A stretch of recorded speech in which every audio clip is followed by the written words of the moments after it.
Welcome to everyone. This is Fondeshani. Today we are going to discuss about aggregate planning.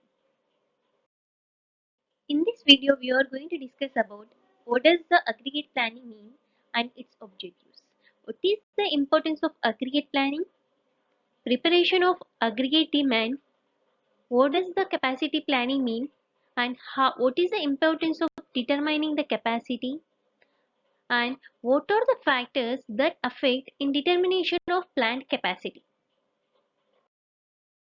To sustain in the long term, company needs to make investment in people, technology, research and development and capital assets. See, environmental conditions and forecasting the levels of demand are the important things to remain for the long term and short term. And it is will be helpful to take the decisions in the long term and short term decisions. See, aggregate planning is all about marketing activity that does an aggregate plan for the production process about 6 to 18 months in advance. It gives an idea to the management at what quantity of materials and other resources it has to acquire in advance so that it can reduce the cost of operations for a specific period of time. Now let us see what are the objectives in the preparation of aggregate planning. See, it will help us in knowing the workforce size. What is the present workforce size and how much of employees and the laborers we require for the future purpose. It will help us in knowing the production rate, that is how much of time requires in producing the goods and what are the raw materials we are having now and how much of raw materials we have to acquire for the future purpose. It will help us in allocating the resources for the specific time period for the production of the goods. When we have planned all these type of things, there will be no stoppage in the production and these products will reach to the market and it will easily goes to the customer. See, aggregate planning is all about the marketing activity. When the goods are meeting the customer, it is reaching the customer, they will give the feedback so that we can estimate how much the demand for the product is there. And when we are planning for the future purpose, then we can reduce the cost of the materials and it automatically leads to profit for the goods. Now let us see the importance of aggregate planning.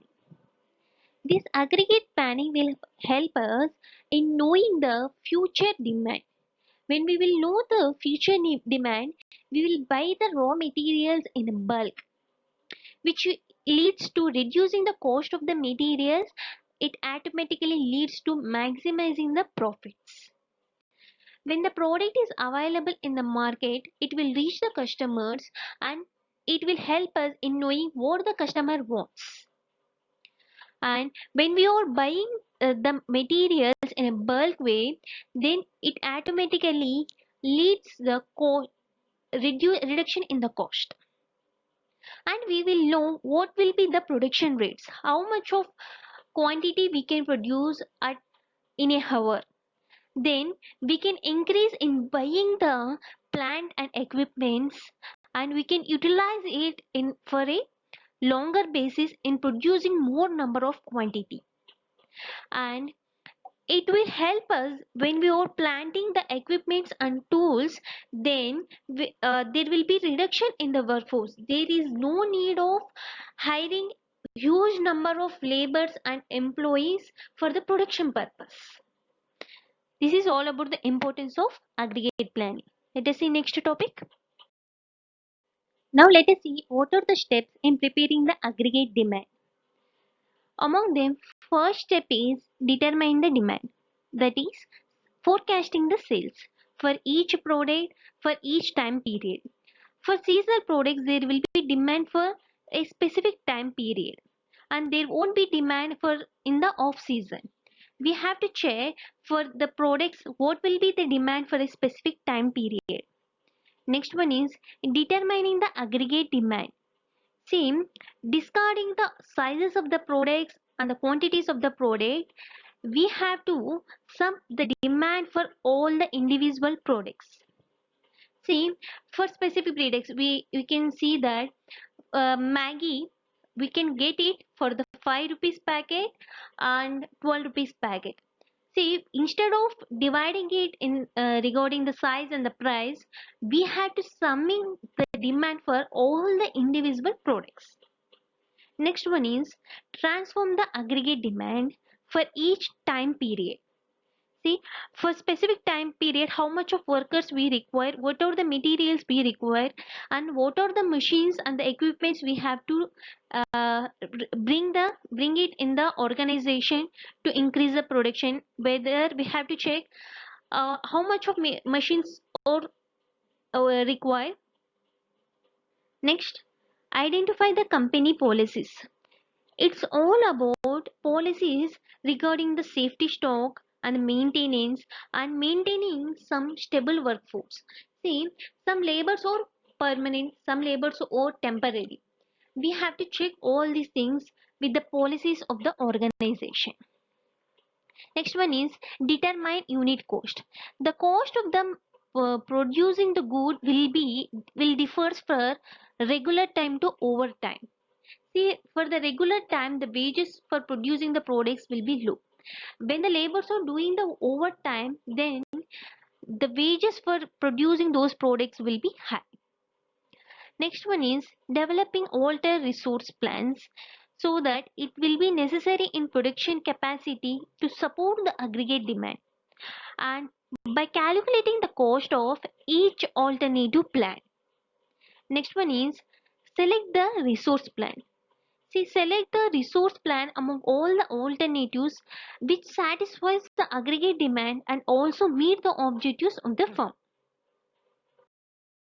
Now, let us discuss what does the capacity planning mean. Capacity planning is the process of determining what the production capacity which is needed by an organization so that it can meet its changing demand for its product. Let me give an example. If the company is having 50 workers and they are working for 20 hours per week, then the capacity planning of the company is 100 hours a week. Hope you came to know what does the capacity planning mean. Now, let us see the importance of determining the capacity. This capacity planning helps the organization in meeting the future resource that needs effectively. It lets us know the working of every individual so that the company can make changes for the future assignments based on the availability and the skills of the team. And it will have the long-term impact. And it gives the information on a regular basis that will prove beneficial for the growth of the company. And it plans this planning process allows the organization to make the budget and allocate the financial resources where they are needed, whether it is needed in developing the technology or it needs in increasing the labor or equipments, etc. See, when we have the capacity planning, it will help us in meeting the commercial viability. When we will know the capacity of for the production, then it automatically tells us what is the survival rate in the market, what is the competition among the industry. Now let us see what are the factors that affects in determination of the capacity. It will let us know what is the demand for the product or the service, and it will tell us how much of capital we have to invest in the technology, in the labor, or in developing the employees or labors. And it tells us what are the things where we have to automate the technology, whether we have to employ the labor, hire the labors, or we go for the automation numerical control. And which type of technology we have to select. Depends on the capacity only we can select the technology for the production. Now it will affect in various ways, like in it will help us in knowing the demand for the product and knowing the technology uh, requires in production of the product, and it will make us move forward in adopting the technology. And when you are adapting the new technology, then the production capacity will increase, and it will latest technology will help us in reducing the time for the production. Hope you came to know what does the aggregate planning means and the capacity planning means. Thank you everyone.